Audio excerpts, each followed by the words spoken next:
versus Delgado, and we'll begin with Mr. Sample.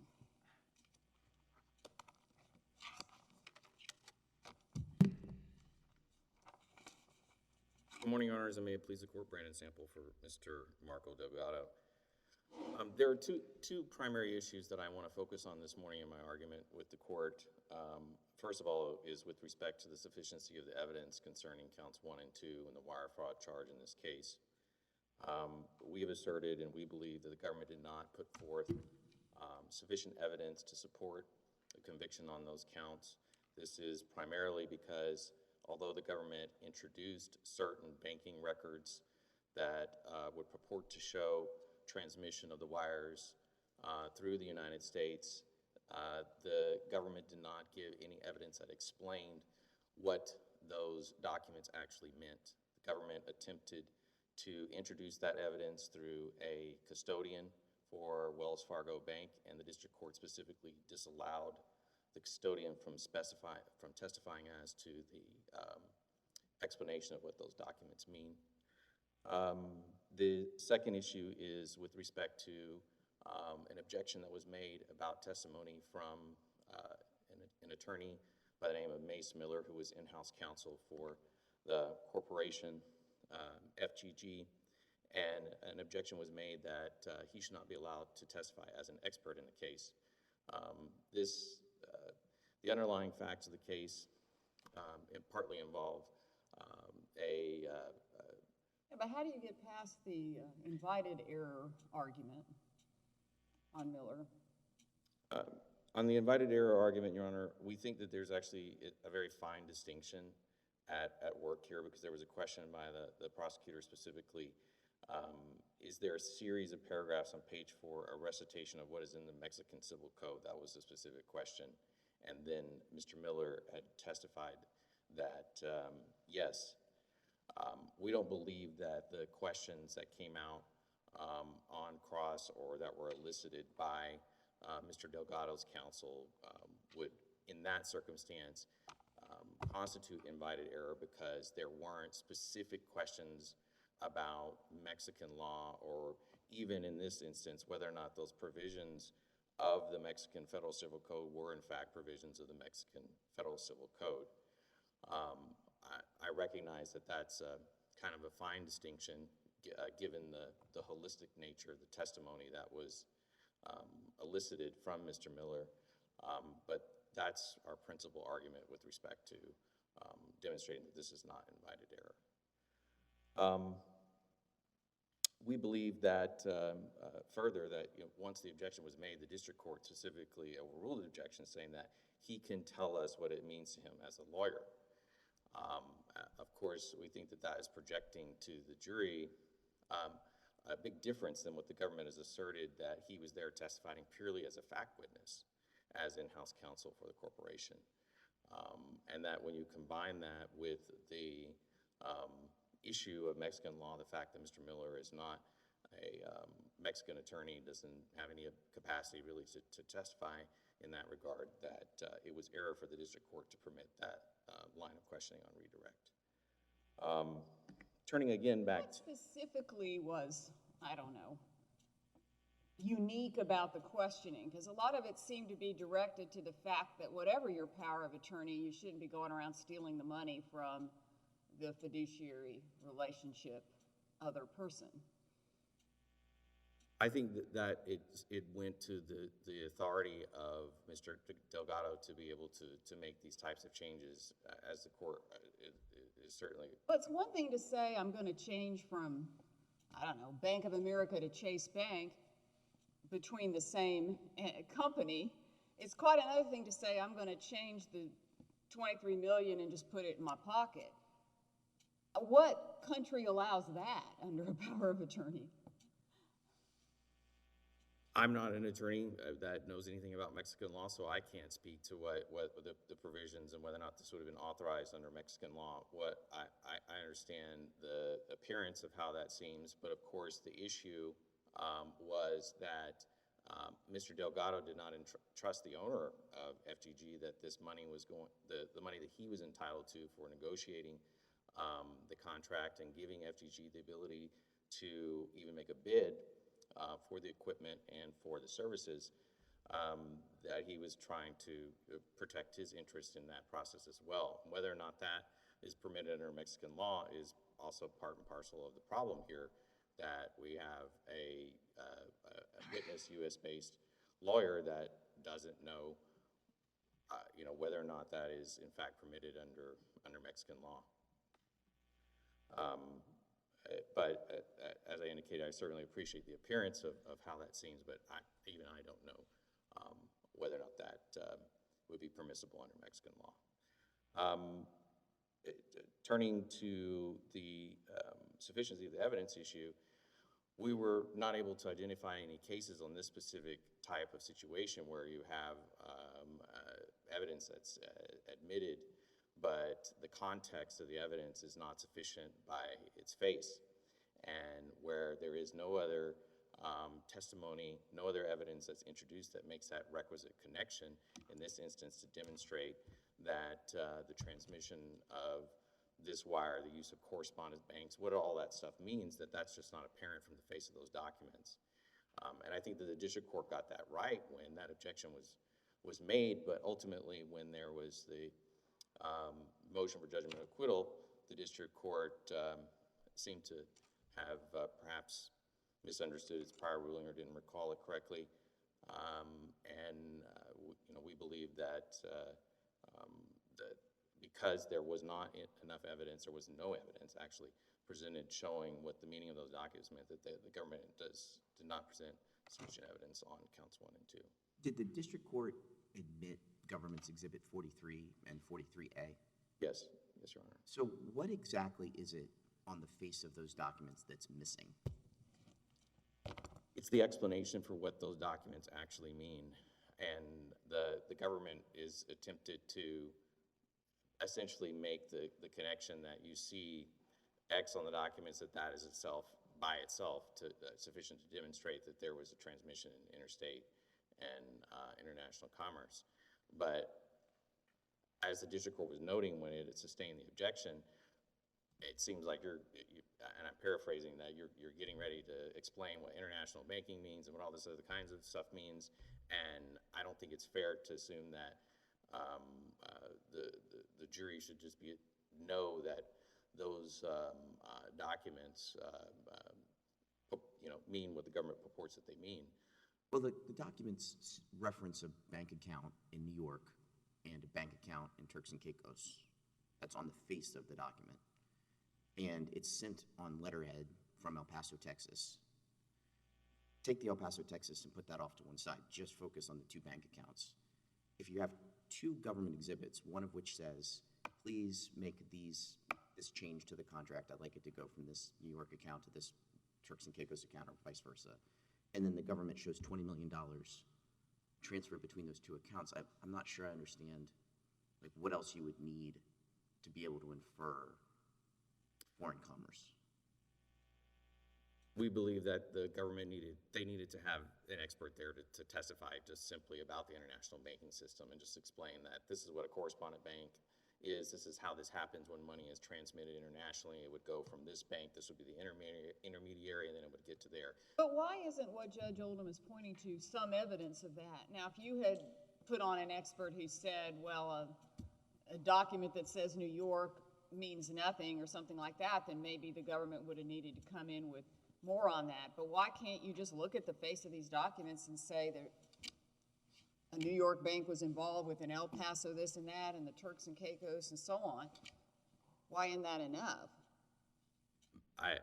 We don't believe that's enough, for primarily the same reasons why the testimony wasn't allowed, because the documents don't speak for themselves. Yeah, but not allowing testimony, not allowing a person who simply knows about the document to be an expert, to me is a separate question from whether the document itself supports something. What is your best case for the proposition that these documents do not support the conviction here? We've not been able to find any case in this type of situation where the argument is that the documents themselves, without further context, do not provide sufficient evidence to be able to support the conviction. It was noted in the objection, or actually in the oral motion for judgment acquittal, that this was essentially like an issue of first impression by the defense counsel at the time. And so, Why should we rule the way you're asking us to, since it's a question of first impression? I'm not really understanding. You said we don't know about international banking, so how do we know it's any different from if I deposit money in Dallas and the document says they sent it to New York, that's what happened? we just believe it's too strong of an inference to assume those gaps in how that works in international banking. And Well, I mean, I'm guessing that the physical dollar these days seldom moves around, okay? I mean, maybe you have a few in the bucket there for the teller to hand you, but I'm sure all of this is tending to be sort of virtual sending. So what else are we going to show? I mean, we're not going to have somebody who could say, oh, yes, I went into the vault and pulled out $32 million and put it in a suitcase and flew to Turks and Caicos. I mean, we know that didn't happen. That's probably never going to happen. I don't think that changes, though, the international engagement when a New York bank sends to the Turks and Caicos, even if that's virtual or online or whatever the right term is. I appreciate the court's point. I don't think it's so much an issue of the virtuality of how money is transmitted internationally. It's the mechanics of it, and that in order for the government to have proven this, that they needed to just take that slight additional step to put some evidence on that explains that transmission, that this is just not some commonly known idea that you transmit money and it goes through a correspondent bank, then that correspondent bank does this with it and it gets sent elsewhere. What do you think happened that wouldn't be international? I'm sorry, Your Honor? What do you think happened that would not be international? I mean, do I believe that the wires? No, I'm just saying you're saying that this is very ambiguous. We really don't know. So I'm trying to understand that by saying, okay, typically ambiguity is because it could be A or it could be B, and this wasn't clear on that. Sure. So I understand what A is that it's international. Now, I'm trying to understand B. What could have happened, given the evidence that is presented, what could have happened that would have been solely domestic?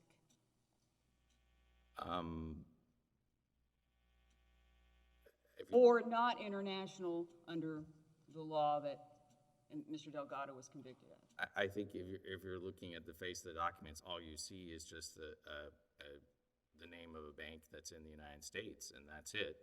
I don't believe that by itself is sufficient for the government to be able to demonstrate the requisite nexus in this type of case. Okay. Anything else that you'd like to argue? No, Your Honor. Okay. Thank you very much. I appreciate your argument.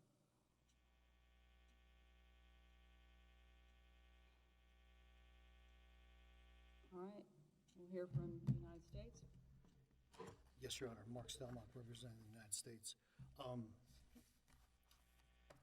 As Judge Oldham pointed out, one of the key documents here is document 43.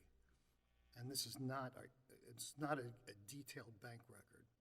It's a notarized statement from Delgado sent to CFE referring to the original location of where the money should be sent according to the contract and requesting, quote, a modification be made as to the account number and the corresponding electronic transfer be made under the following banking instructions, unquote.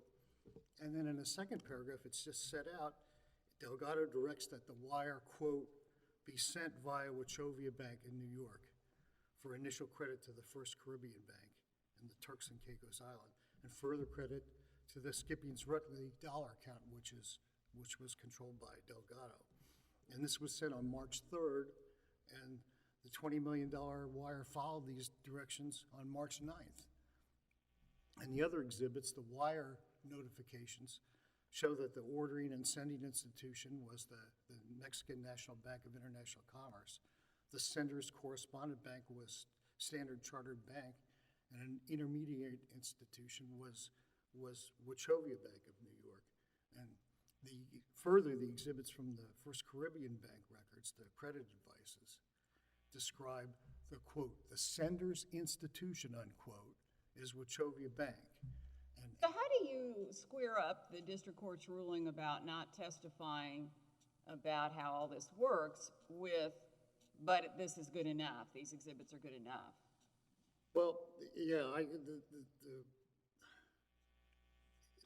the court thought that going into the international banking system and the rules of that was going into expert testimony. But when they took the position in the Rule 29 motion that this is the same thing, you've already disregarded the expert testimony, the court denied the motion, and the court looked at the exhibits, the exact same exhibits that were proposed to the jury and which are in our brief, and said that this is sufficient to show involvement with the New York banks and contact with the United States. So I guess my short answer is that he reversed himself at the end, at the Rule 29 hearing, and said it was, that the documents were sufficient. And jurors could find from words like sender, that they're not complicated terms, that the wire transfers involved the New York banks. And of course, they're instructed jurors to use their common sense and can make reasonable deductions. And it's incorrect to say that this was not a trial theory. The closing argument, the prosecutor referred to the exact same exhibits to show that the wires were sent via Wachovia Bank of the United States. That's at 49, 14 of the 20 record. So sufficient evidence from the documents showed that the New York banks were involved and it was in foreign commerce. As to the sentencing, not the sentencing issue, as to the testimony of Mace Miller. Miller testified about his confrontation with Delgado at a restaurant where he said, why did you divert this money that was supposed to go to FGG? And then Delgado said, well, the power of attorney gives me that right. And then in further direct testimony, received without objection, Miller was asked if the power of attorney contains any language authorizing Delgado to change the account of FGG's payments. And Miller answered, in my mind, it does not. So at this point, at the direct testimony, there's no mention of Mexican law or Mexico. It was defense counsel who first mentions Mexico in her cross-examination. She says, quote, I guess that there are standard terms in the power of attorney that are effective in Mexico, unquote. And then she goes through the paragraphs on page 4, saying that the powers were very broad and the same as the rights of the owner. And then on redirect, the prosecutor, this is the basis for this issue, the prosecutor read from the power of attorney, which just recited that the paragraphs on page 4 were quoted from the Mexican Civil Code. So. Well, what about this wording of the judge that, you can tell us how you see it as a lawyer? Does that give the jury the sense that this is an expert testimony? Well, I think he wasn't, when you look at the exact testimony, he wasn't interpreting the document through the lens of Mexican law. He was just saying what the plain language of the document meant. Was he just saying you can't use a power of attorney to just take the money and run?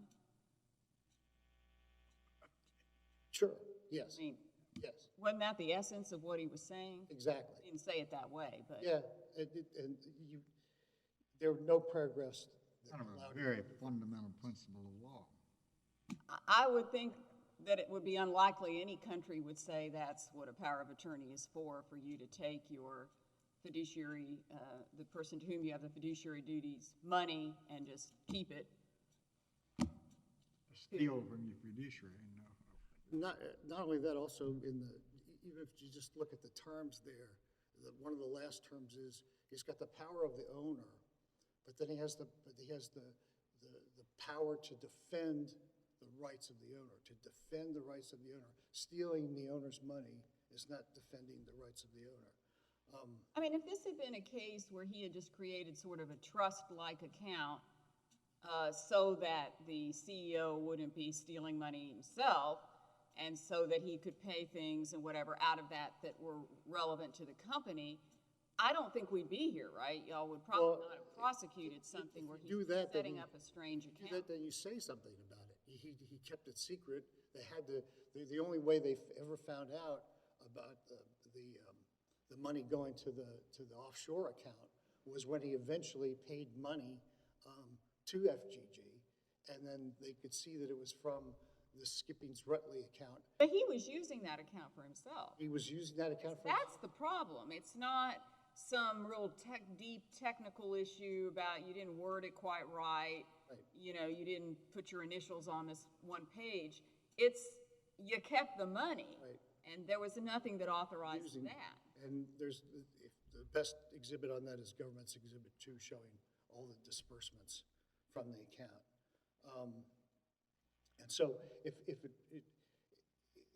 counsel was the first to ask about Mexican law, and so the principle is that they opened the door to those questions, and that if it was error as expert testimony, it was invited error as about Mexican law, because the defense was the first to raise that.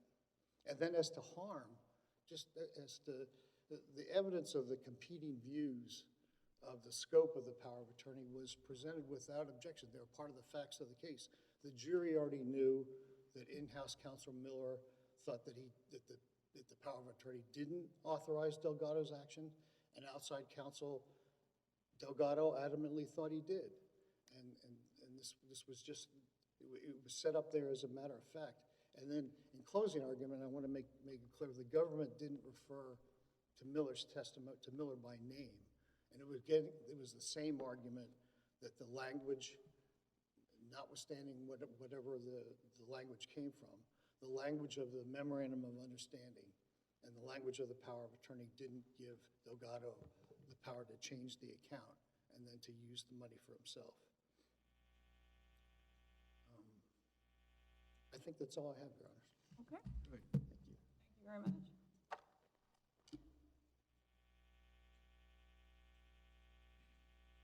Unless the court has questions, I do not have any rebuttal. Okay. Thank you so much. We appreciate both sides' arguments, and the case is now under submission.